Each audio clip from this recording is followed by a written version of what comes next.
সালের সেরা থ্রিলার উপন্যাস আপনাদের সামনে আজকে হাজির হবে। তো চলুন দেখি কি কি উপন্যাস 2025 সালে পড়লে আপনি সেই উপন্যাসগুলো কখনোই আর ভুলতে পারবেন না।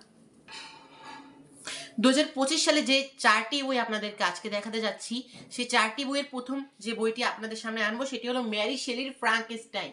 যদি কেউ নামটি আগে শুনে থাকেন তো কোনো সমস্যা নেই, তারপরও এই বইটি যদি কেউ না পড়ে থাকেন তাহলে অবশ্যই পড়বেন, কারণ সর্বকালের সেরা একটি থ্রিলার উপন্যাস, তার পাশাপাশি বলতে গেলে এক প্রকার হরর উপন্যাসও বলা যেতে পারে। তো এই ফ্রাঙ্কেনস্টাইন উপন্যাসটি এখনই পড়ুন।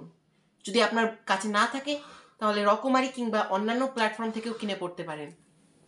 দ্বিতীয় যে উপন্যাসটি দেখাবো সেটি হলো দ্য ভিঞ্চি কোড। সম্পূর্ণ নামটি হলো দ্য ভিঞ্চি কোড, যেটা লিখেছে ড্যান ব্রাউন। তার সিরিজের এটি সম্ভবত তৃতীয় বই। এর আগেও দুটি বই ছিল, অরিজিন আর একটা সম্ভবত ডিমেন্স নামে একটা বই ছিল। তো সেই দুটো বইয়ের পরে এই বইটি সম্ভবত মুক্ত পেয়েছে। তো আমার দেখা মতে তার এই সিরিজের 5টা বই এখন পর্যন্ত যে প্রকাশিত হয়েছে তার মধ্যে এই তৃতীয় বইটি সবচেয়ে বেশি আকর্ষণীয় এবং রোমাঞ্চকর, সুতরাং বইটি পড়তে ভুলবেন না। এরপরে আপনাদের সামনে নিয়ে এসেছি ক্রায়াটাজার সোনাটা, লিও টলস্টয়।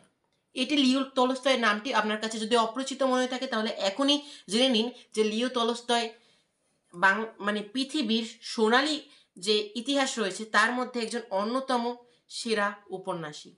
তো সেই হিসেব অনুযায়ী লিও টলস্টয়ের এই বইটিও কিন্তু তার সর্বকালের একটি সেরা রচনা, সুতরাং এটি পড়তে ভুলবেন না।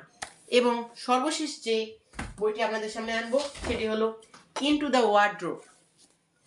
এই যে ইনটু দ্য ওয়ার্ড্রোব যেটি সিএস লিউইস লিখেছিল, সেই সিএস লিউইসের এই যে ইনটু দ্য ওয়ার্ড্রোব এই বইটির উপর অলরেডি অনেকগুলো ফিল্ম তৈরি হয়ে গেছে।